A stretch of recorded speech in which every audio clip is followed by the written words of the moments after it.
So here today I'm talking about karmic numbers. Now let's talk a little about 13. Number 13 which comes to 4. Okay. Now it is Sun. 1 is Sun, 3 is Jupiter, which makes it 4. Now what happens is when two very powerful planets come together, normally Jupiter doesn't have any much enemies, but when two very powerful planets come together, energy becomes very heavy, and to handle that energy you need more power, more wisdom, more knowledge.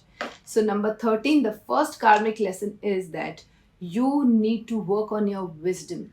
Number 13 are normally people who get into their insecurities a lot.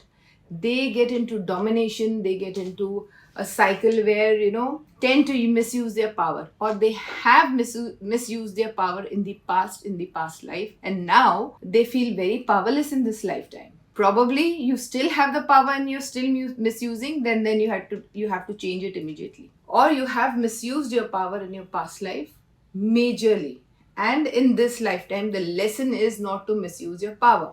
What happens with them, there are a lot of unresolved issues because of number 4. Because the number comes to number 4, there are a lot of unresolved past life issue. There must be a karmic pattern coming from your father or your mother.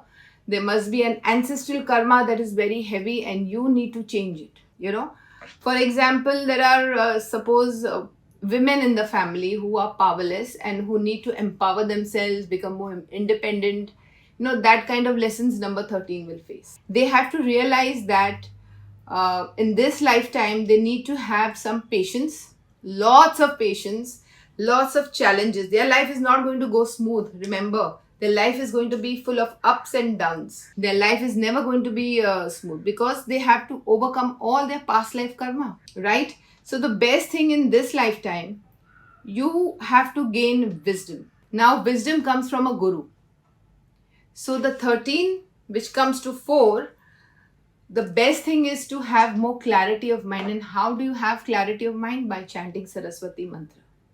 Okay, as much as you chant Saraswati mantra, as much as you read spiritual books, as much as you have a teacher, if suppose you're not into spirituality, then have a teacher which actually gives you clarity of mind. Work as much as you can with clarity. Do not get into a loop of the past karma which you had unsolved issues because you didn't have clarity at that time. This time you have to work on yourself, on your ego, on your clarity of wisdom, and you will see how smoothly your life will go. You won't go into the same cycle again.